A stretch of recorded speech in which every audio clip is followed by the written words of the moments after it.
That's right, and our Sandra Ali shows us how families are coping and some solutions to bridge the gap until care is available. It's a crisis playing out in homes all across our community. Families in crisis waiting for professional help. That's because therapists have very full caseloads right now and a long wait list.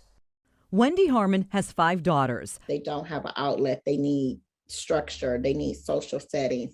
And then a lot of the stresses that come along with how kids cope with parents, with job changes, financial situations, and just the stress of everybody being home at the same time. The Romulus mom says her family has been in crisis since the pandemic started. Some of it is too heavy for children, and they are starting to act out or have breakdowns, just like parents are having breakdowns, and nobody's getting help. It's not just children. I know that's what your focus is, but it's the adults as well. Her 17-year-old Sydney has been severely depressed, and her 12-year-old sister Riley also struggling emotionally. I think the pandemic has made it harder because on top of the system already not having the right resources available for children, the pandemic has exposed the greater need of kids in crisis. Like so many others, Wendy's daughters have been on a wait list to see a therapist for more than a year. Parents are in a tailspin. They're frantic and they're desperate, and rightfully so, because the numbers are really startling.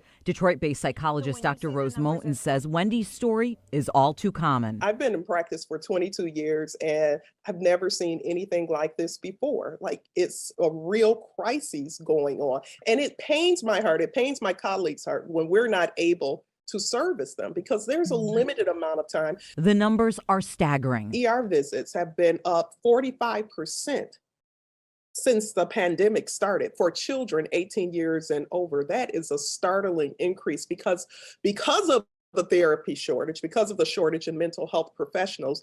Parents are, they're desperate, and they're taking their children who are in this mental health crisis to ER rooms to hopefully get some help for them. With hospital visits climbing and wait lists getting longer, where do you begin to look for possible solutions? With any crises that we face, I'm a firm believer that there are solutions to every problem. We just have to work collectively, as a community to, especially in this area, to just come together and figure out what's going to work best for our children. Dr. Rose tells parents who can't find a child psychiatrist or psychologist to get creative and start with resources you can find at your child's school. School social workers, school counselors, every school has access. Even if they're not there in school, the districts have access, and they can come into the schools and work with the children.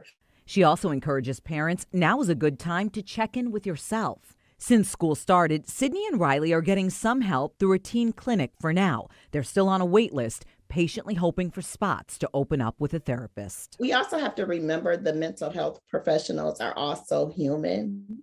Yes, and they're stressed out too. The mental health system is just so overloaded right now. Yes. There's not enough help for anyone. Experts also say something else you might want to try is joining an online support group right now. At least it could help out temporarily until something opens up that would be more long-term. Back to you. And parents are also encouraged to seek out webinars and support groups for themselves. Dr. Fahim and Dr.